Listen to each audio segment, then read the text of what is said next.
Բարև ձեզ Երևան Today-ի հարցազրույցի տաղավարում այսօր հյուրընկալել ենք ՀՅԴ բյուրոյի անդամ, Ազգային ժողովի Հայաստան խմբակցության պատգամավոր Լիլիթ Գալստյանին։ Բարև ձեզ Տիկին Գալստյան, շնորհակալություն մեր հրավերն ընդունելու համար։ Ողջույն։ Տիկին Գալստյան, կարևոր հարցի մասին ենք ուզում այսօր զրուցել ձեզ հետ։ Կառավարության, այսպես ասած, պայքարի մասին հայ առաքելական Սուրբ եկեղեցու դեմ։ Նիկոլ Փաշինյանը շատ գռեհիկ բառապաշարով սոցցանցում գրառում է կատարել սրբազաններից մեկի դեմ։ Ինչպես եք դա գնահատում եւ ընդհանրապես ինչպես կբնութագրեիք այսօր պետության եւ եկեղեցու հարաբերությունները։ Գիտեք, ես վերջին շրջանում, երբ որ փորձում եմ այսպես մեկ բառով գնահատել մեր իրականությունը, իհարկե ցավով եմ ասում, բայց մի բանաձև ունեմ, երկիր մղձավանջ։ Երկիր մղձավանջ, որովհետև այս մեր ցավոք սրտի մենք հայտնվել ենք մի իրականության մեջ, որի բոլոր երեսները մղձավանջային են,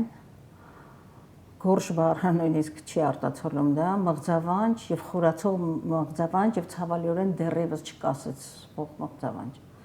Եվ մենք սա ինչ-որ անակնկալ հանգրվան չէր, թե ամենասարսափելի եւ նողկալի դրսևորումներ է ունենում, բայց հանկարծ չէր, մեկ օրում չէր, որովհետեւ երբ որ նայում ես այս իշխանությունների Փաշինյանի առաջնորդությամբ այս իշխանությունների հետագիծը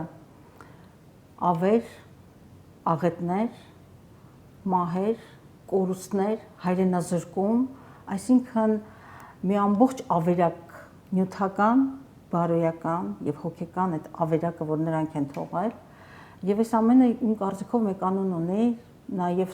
պետականության խոշտանգում է նշանակում եւ հայ ինքնության խոշտանգում է նշանակում եւ հայ առաքելական եկեղեցին առաջին անգամը չէր, որ այսպես անակնկալ թիրախավորվեց եւ երբ որ ես խոսում եմ մղձավանջի քաոսացման, մեր ինքնութենական կոդերի ապամոնտաժման մասին, իսկ այսօր ինչ տեղի ունենում Հայաստանում, մեր ինքնութենական կոդերի քաղաքակրթական տեսակի քաոսացում, լիկվիդացիա եւ ոչնչացում է դա։ Եվ բնականաբար նրանք, ովքեր եկել էին այդ առաքելությամբ, իսկ ես օր ավուր ավելի եմ համոզում, որ նրանք եկել են հենց այս առաքելությամբ, բնականաբար թիրախավորել էին այն ինքնութենական արժեքները, ազգային գոյության հենասյուները, որոնք քանդելուց կազմաքանդվում է ամբողջ ազգը։ Եվ բնականաբար հայ առաքելական եկեղեցին էր թիրախում եւ ազգային ուժերը եւ ազգային ինստիտուտները։ Իսկ ինչին մենք ականատես եղանք կամ բախվեցինք վերջին 2-3 օրերին այդ զույգի կողմից, նաեւ որոշակի միջավայր, որը նաեւ սնվում է դրանով, դա գիտեք,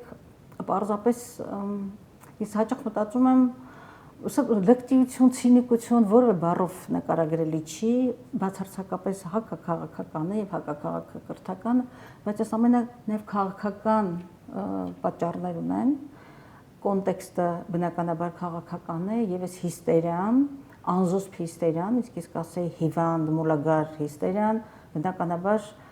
պայմանավորված է Փաշինյանի անկարողությամբ դիմագրավելու այն բոլոր մարտահրավերները, կենսական մարտահրավերները, որ այսօր կախված են հայոց պետականության գլխին։ Այսինքն կարող ենք խոսել ավանդական խորհրդանիշները, ինչպիսիք են հայոց լեզուն, եկեղեցին, պատմական հիշողությունը դուրս մղելու փորձի մասին, որովհետև այս ամենը կարծես թե տանում է հանուն նոր քաղաքացիական մոդելի, ինչպես հասկանում ենք։ Նայեք, նրանք մեջտեղ են նետել իրական Հայաստանի գաղափարախոսությունը։ Ինչ իրենից ներկայացնում իրական Հայաստան։ Իրական Հայաստանը Նիկոլ Փաշինյանի պարտությունների պրոյեկցիան է։ Երբ որ ինքը չկարողացավ, եկել էր խոստումների մի ամբողջ այսպես բույլով եւ ունենք ժառանգություն, Արցախի կորուստ եւ ցեղասպանություն, որի մեղսակիցն ու պատասխանատու մեղավորներից մեկը հենց ինքն է Արցախին մենակ թողնելով եւ ժխտելով Հայաստանի Հանրապետության սահմանադրական առաքելությունը, անվտանգային երաշխավորի դերակատարությունը, ճանաչելով Արցախը Ադրբեջանի անբաժանելի մասը եւ Ադրբեջանի տարածքային ամբողջականությունը։ Բնականաբար սեփական պարտությունները, դրանք պարտություններ չեն, ողբերգություններ են, մեր համար իր համար միգուցե պարտություն, բայց սա ազգային ողբերգություն է։ Ամեն դեպքում իր համար պարտություն չի հաշտվում այդ պարտության հետ եւ ինքը այդ պարտությունը, այդ նողկալի ժառանգությունը որպես նորմ է ուզում ես մատուցել, որպես իրական Հայաստան։ Սա նշանակում է ինքնության ջնջում, սա պետության եւ ազգի մեր քաղաքակրթական տեսակի ինքնասպանությունն է Նիկոլ Փաշինյանի ձեռքով։ Դուք քիչ առաջ նշեցիք, ես էլ նշեցի, որ ուրեմն այս պարտությունները զուգորդվում են նոր տեսակի կերտումով, որտեղ ջնջվում է անցյալը, հայրենիք պետություն, այսպես կցելով, որ պետությունը հայրենիքն է, անցյալի ռևիզիան, որ ուղեկցվում է մեղավորների նշանակումով, արդեն հասել են խորենացուն եւ խորենացու շրջանում են փորձում արդարացնել ինչ-որ բաներ, սա նաեւ իրական Հայաստանը նաեւ Նիկոլ Փաշինյանի վախերի, մտածումների, արժեհամակարգի, այս ամբողջ իրենց այս տեսակի պրոյեկցիան է, որտեղ խեղում են այն ինչ որ հոգեկան, հոգևոր Հայաստանի, իսկ առանց հոգևոր Հայաստանի առասարակ չկա Հայաստան, առանց պատմական Հայաստանի չկա ներկա Հայաստան եւ այն մարդը, որը ջնջում է իր անցյալը, ջնջում է իր արմատը, իր ոտքերը, իր արյունատար զարկերակներն է ջնջում եւ սրանք բոլորը մեր թշնամական թեզեր են, ոչ միայն թշնամական թեզեր են, այլ թշնամական նպատակադրումներ։ Ես այստեղ շատ բաների մասին կարող եմ խոսել, եկեղեցու կողքին թիրախավորված են ազգային քաղաքական ուժերը եւ դուք տեսնում եք, թե Դաշնակցությունը կամ Հայաստան Դաշինքը ինչ աներևակայելի թիրախավորման մեջ են։ Ու ի վերջո կրթական համակարգը, այսօր այն քաոսը, որ տիրում է կրթական համակարգում, հանրակրթություն լինի, թե բուհական համակարգ, այդ բոլորը այս դրսևորումների, այս նպատակադրման Հայաստանի լիկվիդացիայի, այսպես հերթական կանգառներ են, կրթական չափորոշիչները եւ հատկապես հայագիտական կամ հումանիտար բլոկում խմբագրումներ եւ ռևիզիաներ կատարեցին, բնականաբար ազգային ազատագրական շարժումը այսպես զեղչելով եւ հանելով հայոց եկեղեցու պատմությունը հանեցին կրթական ծրագրից խոստացան իբրև թե որոշ մասեր կզետեղեն պատմության դասագրքի մեջ, բայց այդպես էլ չեղավ եւ հայ եկեղեցու հետ ընդհանրապես երկխոսություն չկա։ Հիշում եք առաջին բանը, գիտեք, ցանկացած երկիր քանդելու համար ասում հոգեվորը պետք է քանդեն։ Հոգեվորը եւ ասում են կա նախ Չոմսկին է շատ հրաշալի 10 կետերը ասում, բայց ես 10 կետերը չեմ նշի, բայց 3 կարևորները՝ ընտանիք, կրթություն եւ հավատ, հոգեվոր Հայաստան։ Ընտանիքի մասին սրանց պատկերացումները արդեն գիտեք սեփական օրինակով, եւ ես երբեմն կներեք հիմա թեման կշեղեմ, հետո դա կասեմ, կրթական համակարգ, երկիր, պետություն, հավաքականություն, այն բոլոր ողնահարերը, որի վրա մենք կառուցված ենք իբրև քաղաքակրթական գոյություն, ներկայություն, մեր ամբողջական ժառանգությամբ, բնականաբար եւ ազգային մտածողություն։ Այս բոլոր ուղղություններով, որը համեմված է ամեն վարքյան ստով, մանիպուլյացիայով, անբարոյականությամբ եւ սա մարսեցնելու կամ ներկայացնելու համար բնականաբար պիտի դիմեն խայտարակ թշնամական գործիքակազմեր, ինչպիսին սուտը, մանիպուլյացիան, բանսարկությունները, դատական համակարգի ռեպրեսիան եւ այս ամենը։ Գիտեք, միգուցե ինձ թույլ չտամ, բայց չեմ կարողանում ինձ զսպել, երբ որ ես խոսում եմ երկիր մղձավանջ, միանգամից իմ առջև այդ զույգի տան պատի նկարն է գալիս։ Այդ բոլորիս մոտ է կարծես տենց։ Այդ քաոսացումը, դրանք պատահական բաներ չեն։ Միացրեք, ինչպես հիմա խճանկարը եւ դուք կտեսնեք, թե արժեքային ինչ համակարգի մեջ են նրանք։ Սոցիալականի մասին չի, աղքատության մասին չի, դրանք բոլորովին այլ բաներ են։ Ինչ է ընտանիքի արժեք, թույլ մի տվեք մանրամասն բոլորը գիտեն ինչ նկատի ունեմ, երեխաների դաստիարակություն եւ կենցաղ եւ միջավայր, դրանք արժեքային գոյութենական, այսպես ասած, հենասյուներ են։ Եվ երբ որ մեզ քաոսացնում են, հասարակության մի մաս սկսում է կասկածանքով վերաբերել իր անցյալին, մոռանալ, չհիշել եւ ամենակարևորը հասարակությանը նետել, հայ հասարակությանը նետել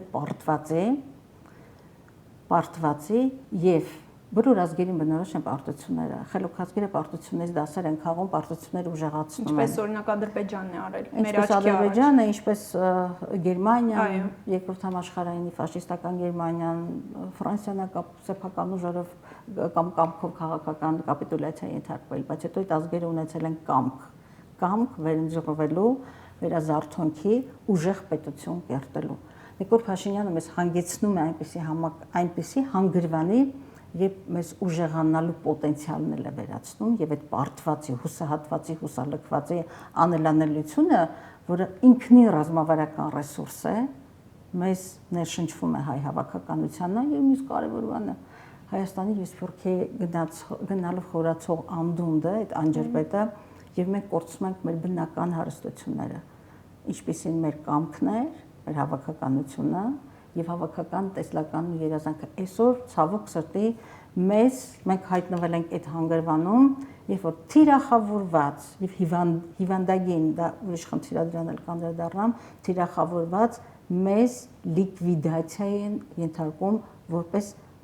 հավաքականություն, որպես ազգ, որպես պետականություն։ Տիկին Գալստյան, դուք խոսեցիք կրթության մասին, այսինքն կրթության բացակայության ավելի ճիշտ կլինի ասել։ Այսօր կրթության նախարարը անդրադառնալով լրագրողի հարցին, թե ինչպես է վերաբերում Նիկոլ Փաշինյանի այդ հայհոյելուն, ասում է Նիկոլ Փաշինյանը ինչ ասել է, ես դրան ավելացնելու բան չունեմ։ Այսինքն սերունդ կրթող նախարարը նորմալ սովորական երևույթ է համարում հայհոյելը։ Ես դա չէի տեսել ճիշտ ասած, բայց ոչ էլ զարմանում եմ։ Այդ արձագանքին չեմ հանդիպել, բայց ես չեմ զարմանում, որովհետև այն թիմը, որը շարունակում է լինել Նիկոլ Փաշինյանի կողքին, նախ առաջինը չի գիտակցում, թե ինքը ինչ պատասխանատվություն է կրում այս աղետի եւ ողբերգության համար։ Երկրորդը կիսում է այդ արժեհամակարգը, եթե շարունակում է նրա կողքին լինել։ Եվ դժվարանում եմ բառեր գտնել, որովհետև ես տեսել եմ այն քծնանքը, որ կա Փաշինյանի շուրջ, շատերի քծնանքը, որը ուղղակի նողկալի է, ասեմ եւ անցնեմ առաջ, նողկալի է, բայց ես ուրիշ բան եմ ուզում ասել, որ Նիկոլ Փաշինյանի այս հոգեվիճակը, հոգեխանգարված վիճակը, ես կարծում եմ սպառնալիք է մեր ազգային անվտանգությանը, որովհետև էմոցիոնալ, իմացական կամային այդ որակներով երկրի առաջին դեմք լինելու գոյության իրավունք պիտի չունենա եւ եթե Հայաստանի Հանրապետության գլխավոր դատախազությունը լիներ, առողջապահության նախարարությունը, ինչու՞ չէ նաեւ կրթության նախարարությունը, որը կրթական քաղաքականության մասին կրթական քաղաքականության պատասխանատուն է եւ եթե իրենք մի փոքր քաղաքացի լինեին, պետական մեկ-հյուլե պետական մտածողություն ունենային, ուղղակի համապատասխան քայլեր կձեռնարկեին, նաև հումանիստական կլիներ այդ քայլը մարդու հոգեկան առողջությամբ զբաղվելու եւ երկիրը փրկելու այդ կործանարար ճիրանից։ Դուք էլ նշեցիք երկրի առաջին դեմքերի արժեհամակարգը ինչպիսին է։ Նրանք իրենց երկրի առաջին դեմք լինելով հանդերձ իրենց թույլ են տալիս գռեհիկ բառապաշարով խոսել լրագրողների, падգամավորների, ակտիվիստների մասին։ Այս ամենը ում է վնասում, հենց իրենց, թե նրանց ում վիրավորում են նրանք։ Արդյոք նրանց խոսքը ազդում է ինչ-որ մեկի հեղինակության վրա։ Գիտեք, նայեք, այս հարցին ես կպատասխանեմ, բայց այն ինչ կատարում է Հայաստանում եւ Նիկոլ Փաշինյանի այս անկառավարելի ցինիզմը, հիստերիան եւ հոգեխանգարմունքը, այս բառերից համար ես պատասխանատվություն կրում եմ այս բառերը ասել համար եւ ամենայն պատասխանատվությամբ եմ ասում, ինքը ունի խորը քաղաքական համատեքստ, հենց այնպես չի։ Եվ իր անճարակությունը, քաղաքական իմպոտենտությունը եւ Հայաստանի անվտանգային մարտահրավերները դիմագրավելու անկարողությունն են Փաշինյանի եւ իր խմբակին հանգեցրել այդ դրսևորմանը եւ այդ ամեն ինչը պետք է դիտել քաղաքական համատեքստում եւ մայիսի 26-ին 2-3 եւ Նիկոլ Փաշինյան, Ադրբեջան եւ Թուրքիա այս բանավոր խոստումների եւ Հայաստանը լիկվիդացիայի ենթարկելու հանձնառության համատեքստում մայիսի վերջերին 26-ից սկսած երկու շատ կարևոր քաղաքական գործընթացներ տեղ ունեցան Շվեյցարիայում, ինչ Նիկոլ Փաշինյանը այսպես քաղաքական ճողվածք ստանալով փորձում է բոլորիս համոզել, թե Արցախյան էջը փակված է բոլորիս եւ նախ առաջ Ալիև Էրդողան զույգին, մինչ նրանց կորզում են 17 կետերը համաձայնեցնում են, մինչ սա հայտարարում է, որ Երևանյան դիալոգի ժամանակ դիվանագիտական այդ քաղաքական դիալոգում ասաց, որ պատրաստ են նույնիսկ սահմանադրությունը Ալիևի պահանջով փոխել սահմանադրությունը Շվեյցարիան հանդես է գալիս Շվեյցարիայի երկու պարլամենտի երկու թևերը, այո, ուրեմն հայտ բանաձև ընդունեցին չեզոքության հարթակ, քաղաքական հարթակ ստեղծելու երկխոսության եւ Արցախի վերադարձի իրավունքի առումով եւ հայ առաքելական եկեղեցին որը մեր հանրային կյանքում, համահայկական կյանքում ամենաբարձր հեղինակություն ունեցող ազգային ինստիտուտն է, ամենաբարձր։ Եվ Նիկոլ Փաշինյանի այս տեսակին պիտի վրթովեր, խռովեր, փոթորկեր այդ հեղինակությունը, որ եթե դրան զուգահեռ տանում ես իրենց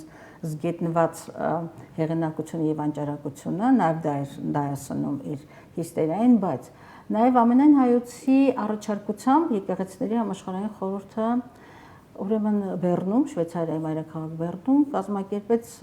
Արցախի մշակութային ժառանգության, պահպանության, պաշտպանության ներառած խորհրդաժողով, որտեղ բնականաբար մշակութային ժառանգության նկատմամբ վանդալիզմը, որ այսօր իրականացնում է Ադրբեջանը, ցեղասպանության դրսևորումներից մեկն է։ Եվ ուրեմն այս կոնտրաստի մեջ եւ Ադրբեջանից բնականաբար հիշում եք օրեր առաջ Ալիևը նորից վիրավորեց, բնականաբար մենք բոլորս էլ ենք վիրավորվում որպես խեղկատակի, որին ընդհանրապես նույնիսկ կոլխոզ չէր վստահվի ղեկավարելու, դա Ալիևի խոսքերն էր։ Եվ այս տամուղջը այս քաղաքական մեկուսացման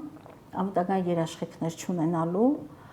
եւ ուղղակի բանկրոտ եւ սնանկ, լավ սնանկ բառ օգտագործում, քաղաքական սնանկության դրսևորումն է, որովհետեւ ես հասկանում եմ եւ բնականաբար Ադրբեջանից կամ Թուրքիայից սիգնալներ է ստանում, ազդակներ է ստանում, որ Շվեյցարիայում դուք խոսում եք վերադարձի իրավունքի մասին, ժառանգություն բան, Նիկոլ Փաշինյանին չի հաջողվում ջնջել Արցախը, ինքը փորձում է ջնջել այստեղից իրական Հայաստանում չկա։ Հիշում եք, եւ մի պիղծ հաստատում էլ կա, որ Հայաստանը երբեք այսքան ինքնիշխան եւ անկախ չի եղել եւ իրենց երջանկության համար Արցախի ցեղասպանություններ ըստ էության պակասում։ Եվ այս ամենը քաղաքական համատեքստ ունի եւ այս քաղաքական համատեքստն է իրենց բայց գիտեք, եթե ես օգտագործեմ հունից հանել ճիշտ չի լինի, քաղաքական հիստերիա ճիշտ չի լինի, որտեղ ցավոք սրտի իրենց արժե համակարգի վրա բարթել էլի քիչ պիտի լինի, որովհետև մեր հասարակությունը, հայ մարդը, Հայաստան եւ Սփյուռք պիտի հասկանա, որ նրանք ոչ միայն այլևս կարմիր գծեր չունեն, մեր ամենասուրբ ինչ ասեմ, գծերի վրա են տրորում անցնում։ Իսկ ինչու է եկեղեցին լռում ի պատասխան այս հարձակումների, առայժմ արձագանքներ ենք տեսնում մենակ սոցհարթակներում առանձին հոգևորականների կողմից։ Նայեք, ես լսեցի Կիլիկո կաթողիկոսի Արամ առաջինի խոսքը լսեցի, ես լսել եմ Ռուսիոթեմի առաջնորդի հայտարարությունն եմ լսել, Եվ ես կարծում եմ եկեղեցին դեռ գնահատականը կտա, բայց մեր եկեղեցին, գիտեք, ես հաճախ եմ լինում պատարակների, երբ որ մանավանդ վեհապար տիրոջ պատարակի վերջին, բոլոր ուղերձները պատարակի վերջին ուղեկցվող ուղերձները, որ լսում ես, ճիշտ է դա բարձրագույն հոգևոր այրի խոսք է, բայց ավելի խոհեմ շրջահայաց գնահատականներ, նույնիսկ շատ քաղաքական գործիչներ չունեն այդ գնահատականները։ Եվ ուրեմն ես արդար չեմ համարի, որ ասենք, որ եկեղեցին լռում է։ Ընդհանրապես եկեղեցին չի լռում, եւ եթե լռեր, այսքան չէր թիրախավորվի, եթե այլոց նման կամ ինչպես ասել է, որ ավելացնելու, եթե եկեղեցին ավելացնելու բան չուներ, հաշտվեր այդ կունենայինք, բայց ես կարծում եմ դեռ եկեղեցին իր գնահատականը կտա։ Խնդիրը այն բոլորին կարծում եմ այլևս հստակ է, թե ինչու են հայտնվել, ինչու է եկեղեցին հայտնվել թիրախում, հայտնի է սրանց վարքականոնը, վարքագիծը, ողբերգական ժառանգությունը, այսօր ես կարծում եմ մեր հանրային միտքը, քաղաքական միտքը մեկ սևեռում պիտի ունենա, ինչպես ուժերի գերլարումով, բոլոր հնարավոր միջոցներով հասնել ազգային մոբիլիզացիայի, կասեցնելու երկրի կոլապսը։ Իսկ մենք հենց այդ գծի վրա ենք, կոլապս արժեհամակարգային, պետական եւ մենք ժամանակ չունեցանք խոսելու նաեւ աշխարհաքաղաքական միջավայրի մասին, գեոպոլիտիկ լարվածություններ, պատերազմ, երկարաշունչ պատերազմներ, բոլոր ճակատներում անհստակություն եւ մենք այսպես անղեկ բառ օգտագործեմ, Չարենցի անղեկ եւ առաջնորդներդ ոչնչատեսիլ, այս է մեր իրականությունը, մենք պիտի մտածենք այսօր ինչպես կասեցնել այս ողբերգական ընթացքը։ Տիկին Գալստյան, այսօր լրահոսը լի է սպանությունների, տարբեր բողոքի ակցիաների, անչափահասների մասնակցությամբ հանցագործությունների, աննախադեպ գնաճի, ինչու՞ չէ նաև սահմանին կրակոցների մասին տեղեկություններով։ Այս ամենի ֆոնին մարդիկ ականատես են լինում Փաշինյանի միայն սոցհարթակում ակտիվությանը։ Արդյոք դա այն է, ինչ սպասում է ժողովուրդը նրանից։ Ես ինքս հետևում եմ սոցհարցումներին, գիտեք, ընդհանուր հասարակությունը, հայ հանրությունը խռոված է։ Գիտեք, երբ որ տեսնում եմ փողոցում քայլող այսպես հարցումները, այդ անեծքը, հայհոյանությունը, չարությունը, որ մտել է, ատելության խոսքը մեր հասարակության մեջ դարձել է նորմա եւ նաև այդ հանցագործությունների աճը, որում կենցաղային հողի վրա անցնող շաբաթ մի քանի այդպիսի հանցագործությունների ականատես եղանք, այս ամենը, գիտեք, շատ բարձ բացատրություն ունի, չի կարող քո երկրի առաջին դեմքը խորհրդարանի ամբիոնից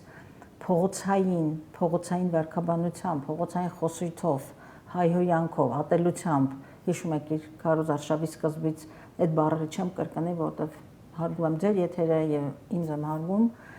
այդ բառապաշարով այդ վարքով Քարոզ Արշավ սկսած եւ շարունակած եւ այսքանից հետո ունենալ անբարոյականության գագաթնակետ այդ քաղաքական թիմում, որ բոլորի դիմակները կպատրենք, այսպես է ինչ-որ մամուլի ասուլիսներ են տալիս, երբ որ իրենց դիմակները ամեն օր պատռվում են եւ ամեն պատռված դիմակի տակ դու տեսնում ես այդ հրեշը, արժեքային այդ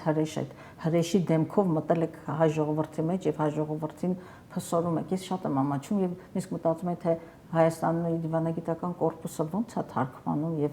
ինչ են մտածում։ Մի քանիսի հետ անկեղծ ասեմ, մի քանիսի հետ էլ շփվել եմ եւ բոլորը գլուխն են բռնում, բայց դրանից չի թեթևանում մեր բեռը, բայց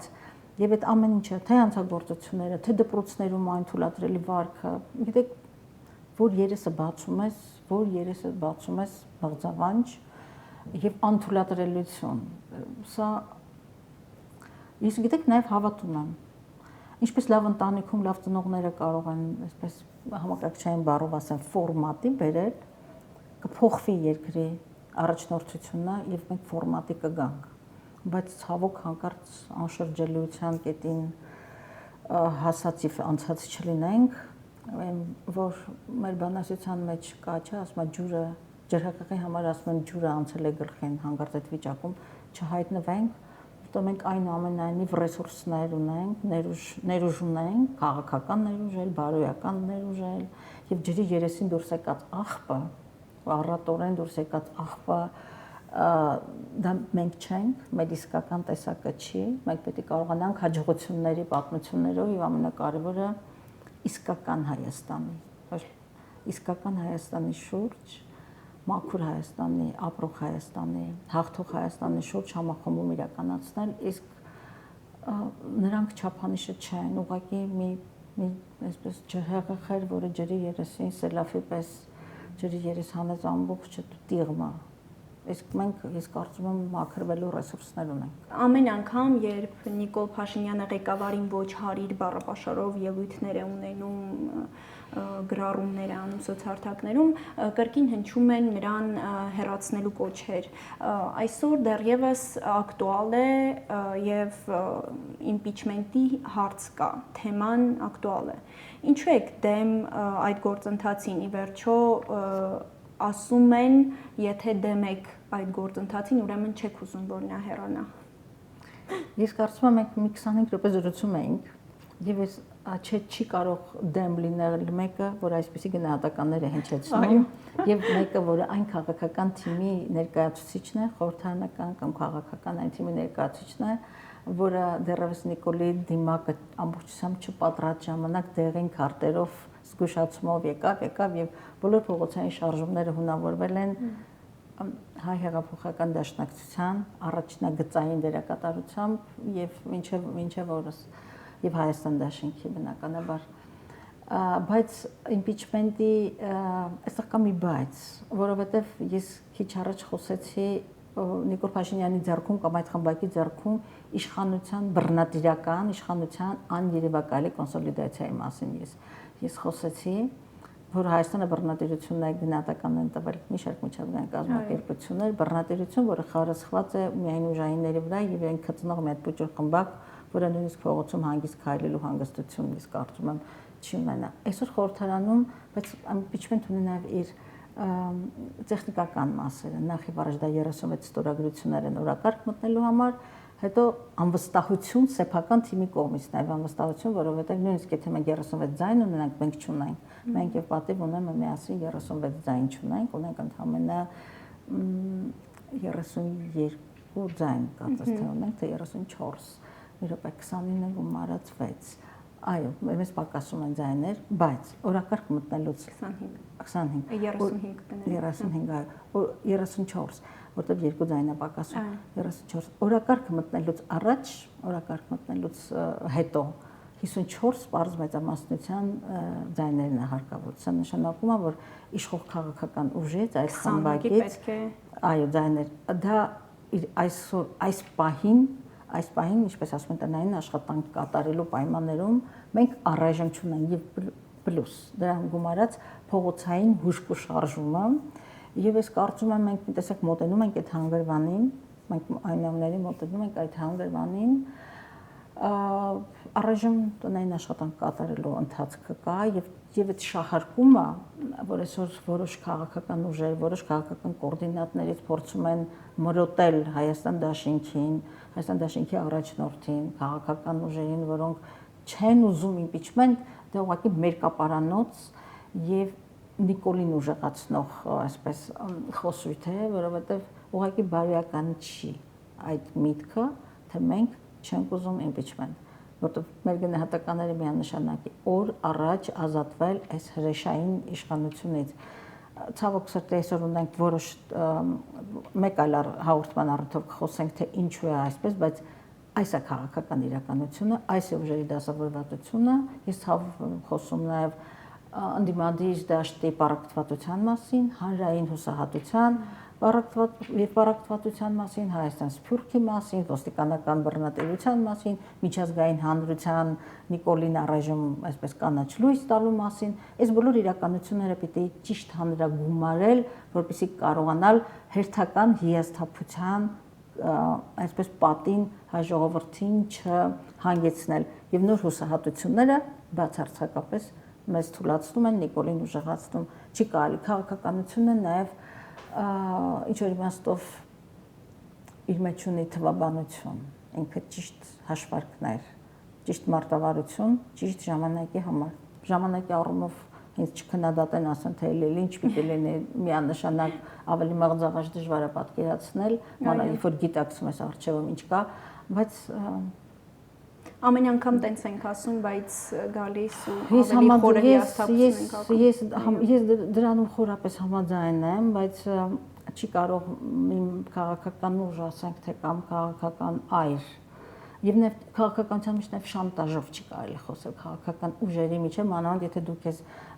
դիրքավորել ես իբրև ընդդիմադիր թույլատրելի չի շանտաժով խոսել նույն գծից այս կողմ գտնվող մարդկանց կամ քաղաքական ուժերի հետ եւ մի շարք հանգամանքներ կան, իսկապես մի շարք հանգամանքներ կան, բայց մյուս կողմից էլ բնական է որ դանակը ոչ թե ոսկորեն, այլ ոսկորնել է հատել։ Ես ուզում եմ լավատես լինենք, լավատեսության հիմքեր չկան այս իրականության մեջ, որտեղ ամենուր ցավոք սրտի այս իրականությունը, բայց ուզում եմ գոնե հավատով, այ հավատով, որ ամեն ինչ վերջացած չի եւ մենք աներևակայելի ճիքով կարող ենք գոյացնել միասնականություն, ամենակարևորը այս պահին բեկելու այս անպատվաբեր բարդողական ընթացքը։ Եվս մեկ անգամ շնորհակալություն։